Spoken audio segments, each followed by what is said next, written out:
Hi there, I'm Sarah, and I want to share how I handled the most toxic person in my life. So, I'm a 32-year-old marketing executive, and up until recently, I thought I had everything sorted out. Great career, amazing husband, Mark, and our sweet little girl, Emily, who just turned 4. Life was good. But then there was Jessica, Mark's younger sister. At first, I thought we'd get along great, maybe even become close friends. But I couldn't have been more wrong. From the beginning, I got this weird vibe from her. She'd give me these looks like she was sizing me up. I tried to ignore it, telling myself I was just imagining things. Sarah, you're overthinking it. Mark would reassure me whenever I brought it up. Jess is just a little intense. She means well. Still, I couldn't shake the feeling something was off, especially during family gatherings. She'd make these backhanded compliments like, "Oh, Sarah, that dress is so bold. I could never wear something so daring at your age. I mean, seriously, I'm only 3 years older than her." Fast forward to our 5th wedding anniversary. Mark and I were planning a long overdue night out, just the two of us. "How about that new rooftop restaurant downtown?" Mark suggested, his eyes lighting up. "It sounds perfect." I replied, but a small worry crept in. "What about Emily?" That's when Jessica jumped in, all smiles. "I can watch her. You two need a night out." The idea of leaving Emily with her made me uneasy, but Mark seemed so excited, and I didn't want to start an argument. "Are you sure?" I asked, hoping to detect any sign of insincerity. "Of course," Jessica beamed. "Emily and I will have a great time, won't we, sweetie?" Emily just shrugged, too busy with her coloring to notice the tension. Mark squeezed my hand. "It'll be fine. Let's do it." That evening, we got all dressed up and ready to go. I knelt down to Emily's level, giving her a big hug. "Be good for Aunt Jessica, okay? Mommy and Daddy will be back soon." As we left, I couldn't shake a strange feeling, like something in Jessica's smile wasn't quite right, but I pushed the thought away. It was just one night. What could go wrong? Oh, if only I'd known then what I know now. Mark and I arrived at the fancy restaurant, chandeliers sparkling overhead, the smell of gourmet food in the air. We ordered champagne to celebrate our 5 years together. "To us," Mark said, raising his glass, "and many more years of happiness." I clinked my glass against his, but my gut wouldn't let me fully relax. "Do you think Emily's okay?" I asked. "Babe, she's fine," Mark reassured me, reaching across the table. "Jessica's got this. Try to enjoy tonight." I nodded, trying to shake the worry. For a little while, I did. We chatted, reminisced about our wedding, and even started planning a family vacation. The tension started to melt away.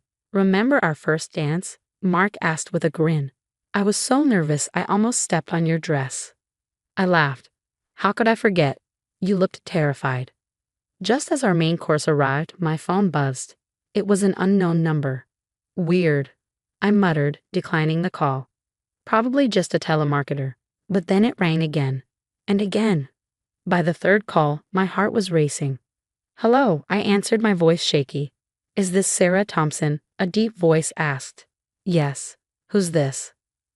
"Ma'am, this is Firefighter Johnson from Station 12. We have your daughter here."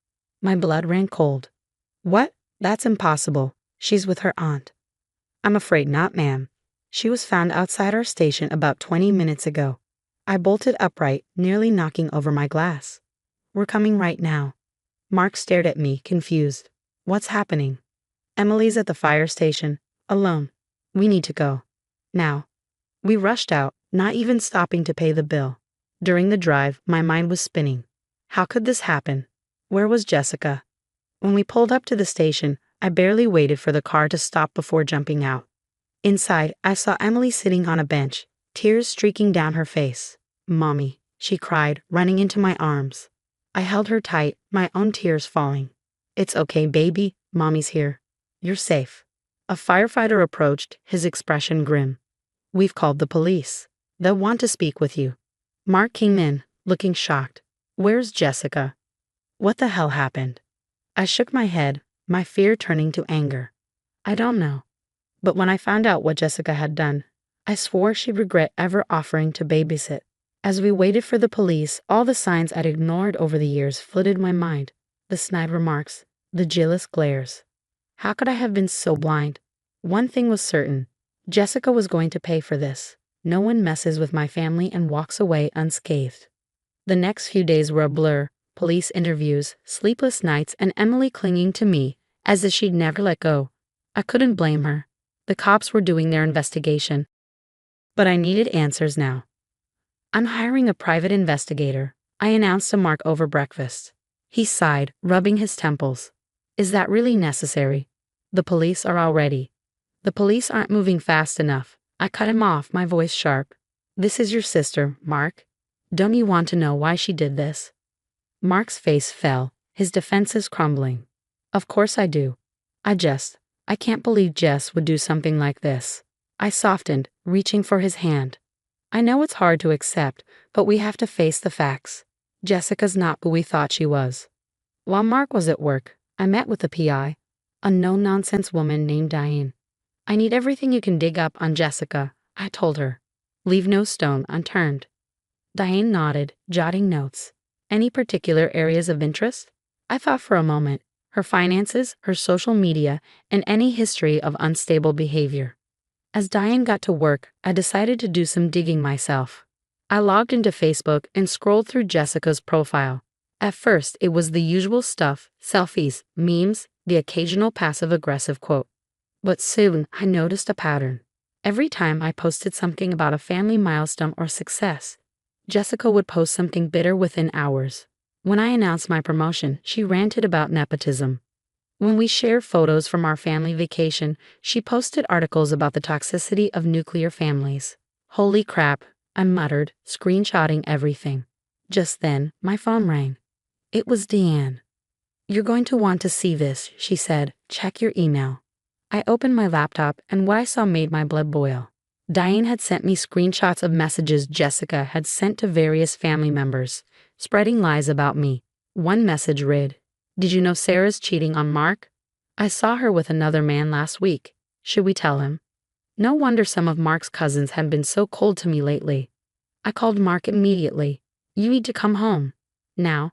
When he arrived, I laid everything out. The Facebook posts, the messages, all of it.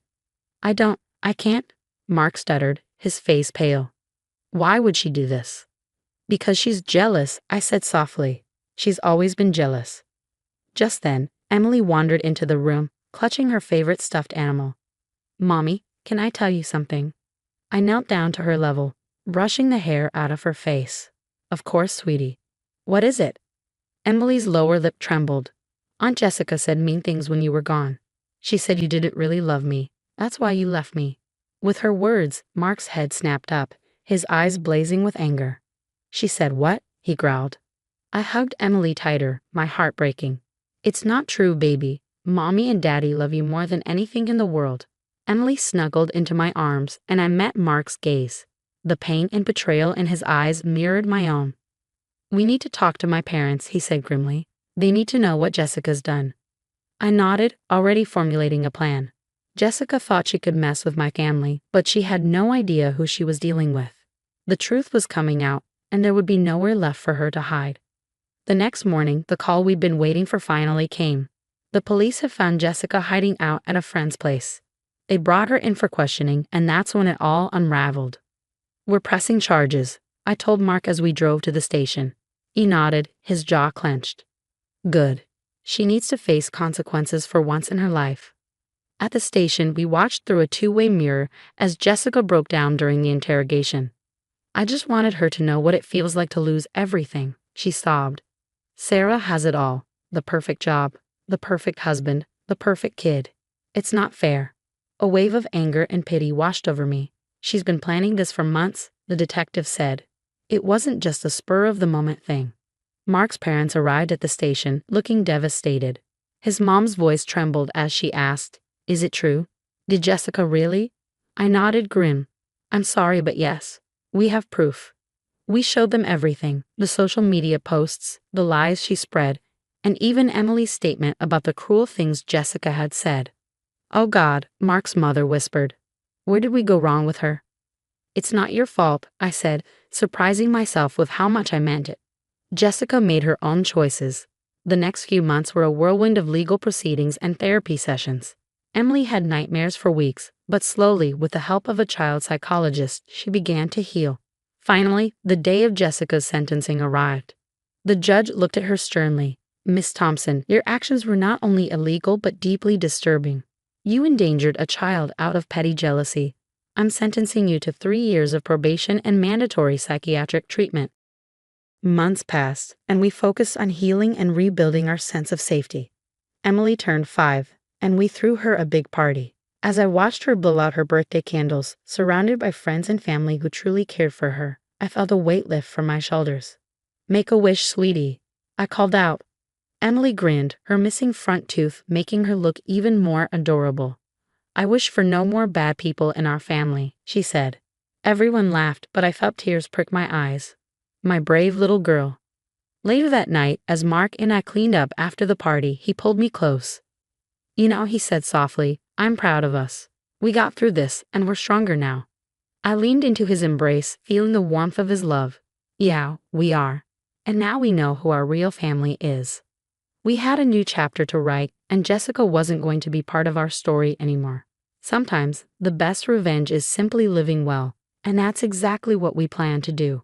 The story of my family's betrayal and recovery has come to an end. But now, I have a question for you. If you were in my shoes, would you ever consider forgiving Jessica? Or do you believe some actions are truly unforgivable?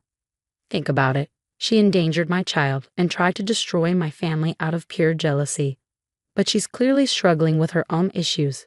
So where do you draw the line between compassion and self-preservation? Share your thoughts in the comments below. I'm really curious to hear your perspective. And if you enjoyed this wild ride, don't forget to hit that like button and subscribe to the channel for more real-life drama and family stories. Your support means the world to me and helps me keep sharing these intense experiences with all of you. Thanks for watching. I'll see you in the next video.